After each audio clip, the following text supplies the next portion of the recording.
নমস্কার বন্ধুরা, আজকের গল্পটি হলো সবাইকে সমান মূল্যায়ন করুন। গল্পটি অনেক দিন আগের আমেরিকার এক বিকেলের, যখন আইসক্রিম স্যান্ডির দাম অনেক কম ছিল। একটি 10 বছরের ছেলে একটি হোটেলের আইসক্রিম কর্নারে ঢুকে একটি টেবিলে বসলো।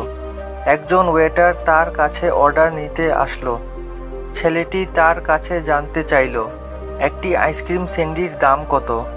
ওয়েটার উত্তর দিল, 50 সেন্ট। ছোট ছেলেটি তার পকেট থেকে কতগুলো কয়েন বের করে গুনতে শুরু করলো। তারপর জিজ্ঞাসা করলো, একটি সাধারণ আইসক্রিমের দাম কত? হোটেলে আসা কিছু গেস্ট তখন টেবিলের জন্য অপেক্ষা করছিল, এবং এ কারণে ওয়েটার কিছুটা তাড়াহুড়ো করছিল, কারণ তাদের থেকে যত্নের সাথে অর্ডার নিলে সে হয়তো কিছু টিপ পেতে পারে।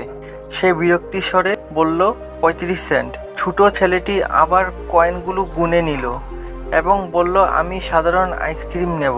ওয়েটার আইসক্রিম নিয়ে এলো এবং টেবিলে বিলটা রেখে তাকে কিছু না বলেই চলে গেল।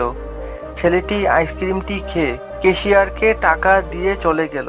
ওয়েটার লোকটি যখন ফিরে এলো, সে টেবিলটি মুছতে শুরু করে এবং তারপর যা দেখলো তাতে তার চোখে জল আসলো।